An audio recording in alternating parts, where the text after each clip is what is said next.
We have a special guest, an actor, artist, activist, Mr. Dex Elliott. Different from the rest, cause I'm blessed by the best. I'm different from the rest, cause I'm blessed by the best. I went to Henry Clay Junior High School, and Henry Clay was notorious back in the day for gang activity. And had a bad reputation. Homies from a hood used to call me Nutty Tutty. Henry Clay Junior High School. I used to act a fool, ready to squad, breaking all the rules. What? Because my mom was in law enforcement, she had connections to some of the people that were there that also had connections to law enforcement. So they were able to give her information that I wasn't aware of about my activity.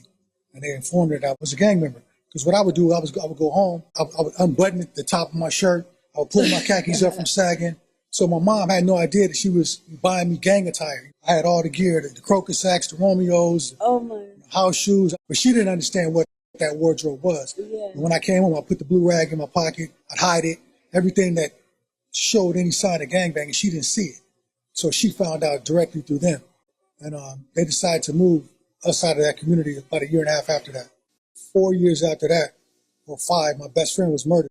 After he got killed, I still to this day never got over it. You never get over it, you just learn to deal with it. But the transition from Gardena to Valencia was from gangbanging to dealing with racism. At the bus stop, waiting to go to school was the first time. And carpool by, go back to Africa, nigger. You know what I mean? And so that was all like a culture shock for me. And so I went from gangbanging, fighting in Gardena to beating up racist white dudes in my high school in Valencia. And I gained a reputation for, fighting and beating people up. And by my senior year, I was the homecoming king. That's dope. So I beat my way to popularity. Okay. Were you still a gang member, or? Yeah, I mean, it took me probably several years before I actually totally denounced and detached myself from that lifestyle. Okay. Because I tell people, gangbanging is like a curse. Yeah. And it's like when it gets you, you're not even aware how much it's affecting you, how much it's connected to your soul.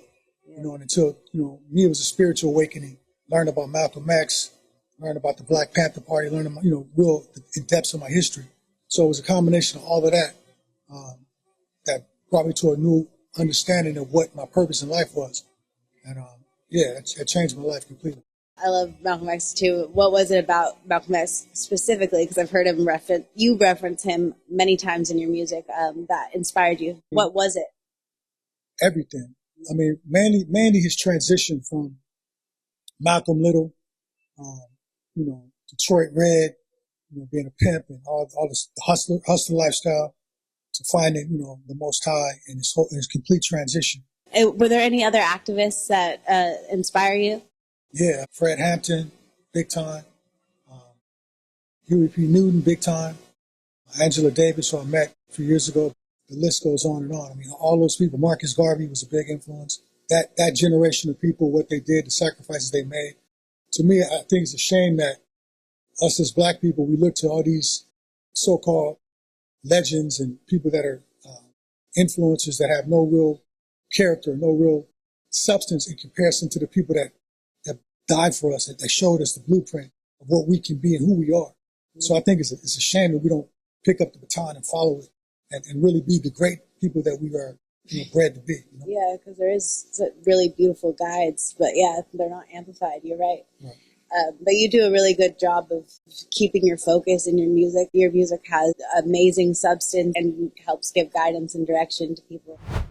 Your film that you directed, The King of the Underground, what inspired you to tell that particular story? I was just kind of experimenting at first. I mean, it was loosely based on my life. I sold about close to 300,000 CDs at the trunk of my car, over the years, state to state.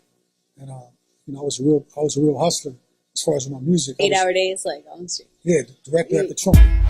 Yeah, nigga, I'm back. D.E.X. Back in this little road journey, nigga, state to state. Slanging these tapes. Yeah, back on my niggas, my G's, my dogs, nigga, my dog. You heard? It's crunk up in here already. Pete.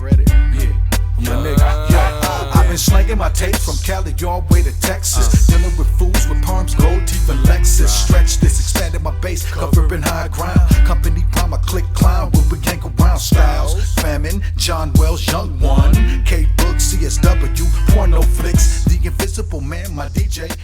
rappers sitting at home watching cartoons, homie. We're out here hustling on the streets, building a major movement that's gonna take over the whole West Coast. You know, we did shows and everything else, but mainly out the trunk. And so it was based on all those encounters I had, all those years of dealing with people, interactions. I've had 3 record deals as well, so my industry interactions and my anger about the industry. So it was a dark comedy, you know what I mean? They kind of addressed a lot of the angst that I had about the industry at that time. Do you remember the first time that you started writing? Was it a song? Was it a rap? I was writing poetry. Mm-hmm. I started writing poetry. And then I realized I could turn my poetry into songs. When did you first perform? Were you timid? Were you a natural performer? Like, were you always confident? Or? Yeah, I was always pretty confident. Really? Yeah. I just had that, I guess, in me. You know what I mean? Yeah. And I just went for it. I wasn't. Mm-hmm. Yeah, it was like a natural. I mean, it took me a while to get good at what I was doing. I was a good writer, but as far as because what happened with me is when I moved from Gardena to Valencia, a lot changed. You know how I talk. You know, I went from talking real, like if you listen to me talk when I lived in Gardena, opposed to how I ended up talking years later in Valencia is night and day. I became more proper, you know, more clear with my diction. You know, Gardena, I sound like a little hood gangster dude. You know, and I tell people it's like, you know, I remember going back to Gardena and my friends are like, yo, cuz, you sound like Oreo, cuz. What's up, Tut? They call me Tut. That's my nickname. What? Tut, King Tut. Oh, Tut. Yeah, and then I would go back to the white neighborhood, and they'd be like, you know, I said, yo, where we finna go? What does finna mean, dude? So it's like I had this cultural clash, and it was forcing me to be aware of how I talk. Yeah. So. Yeah, interesting. How do you feel about the current climate of the hip hop culture? Mixed feelings. I've always been an outsider speaking against what I see that bothers me about hip hop. It's like a love-hate. You know, it's like I see the beauty of it. You know, I love it. I'm so passionate about it. But then I see just the ugliness of it. You know, that we've embraced ideologies and thoughts that our oppressor programmed us to think. And we embrace it. Yeah. And we not only embrace it, but we now are the ones that subject our people to this mentality. And we're proud of it. So it's a love-hate. Yeah. Ultimately, music always calls me back. You know, acting is the secondary thing that I did. Acting came out of music or from music. And but music is who I am. Acting is what I do. Yeah. You know what I mean? So I always come back to music because it's my voice, you know, and it's my truth. And acting, especially now with so many agendas trying to emasculate the black male, they want to put us in a dress. There's no real heroes. The point I'm saying is you can, on one hand, you can say how many black men, you know, and women are allowed to be, you know, heroes. You know, still this whitewashed industry. They want to keep us marginalized. So music, you can be what the hell you want to be. You can be yourself, and you can be the superhero that you know you are. Not just the friend. You ain't gotta wait for them to, you know, to say, okay, you can do this. No, you do what you do what you do. You know, so. That's beautiful. So you've had major roles in major TV shows and films like The Shield, Babylon 5, The Last Action Hero, among others. How has your approach to acting evolved over the years? I'm somewhat of a method actor because when I'm in a character, I really literally go there. I don't really like talking to other actors. And, you know, I kind of like that. That works for me because I get to let out that raw kind of like, you know, I don't give a fuck attitude. It works for me. Method acting works for me for sure. Yeah. Okay, as someone who has acted, directed, and produced, which role do you feel the most home in, and how do these disciplines influence one another in your work? I love them all, but directing kind of encompasses everything I do. But music is my number one passion. So I'll say directing is my second, and then acting is the third. Oh, wow. Yeah. But on any given day, you know what I mean? The acting and directing kind of, you know, they kind of fight with each other. I love them both, you know, but music is number one.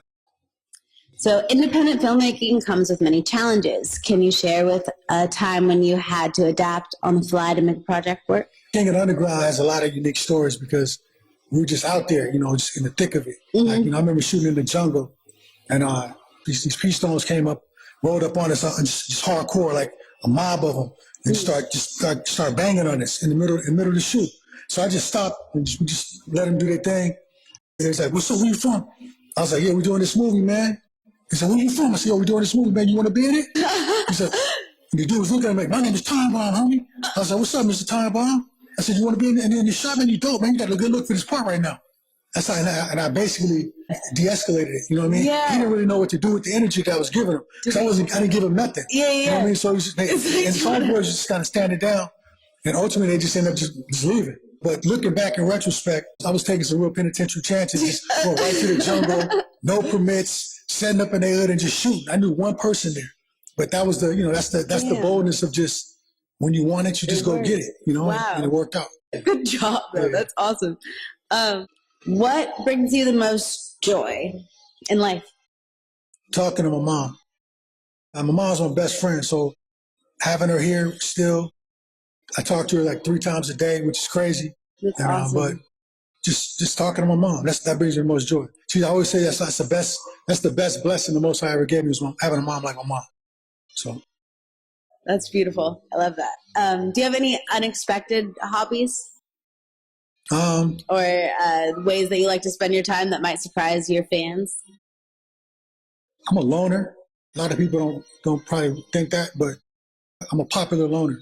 I relate to outcasts. I relate to loners because that's who I am at heart. I like being by myself in my solitude, creating. And I love martial arts, love fighting. Martial arts. So what style? Muay Thai. That's cool. Okay. What can fans expect from you in the near future, and any last thoughts or words of wisdom to share? My name is Dex, as you know. Determination, elevation, X unknown. I have no idea how far this is going to go. The Most High only knows. I'm just on a mission, focused. And but I definitely predict elevation, constant elevation. And the advice I give people is just stay true to yourself. Don't sell out. And if you don't know who you are, get alone, spend time by yourself, and find out who you are. Because that's the best thing you can do for your life, for your well-being. That's the best thing a person can do, is find yourself. And you can't do it amongst noise in the crowd. You only find yourself when you're by yourself. So that's it. Yes, that's beautiful. Yeah, you have to be able to enjoy that time. Thank you so much. Thank you. Such a pleasure. You are a super refreshing artist that I really respect, and I can't wait to follow more. Thank you for what you do. And you're important, amazing, a king. And thank you for coming and spending time with me. And this was great. I appreciate you. Thank you.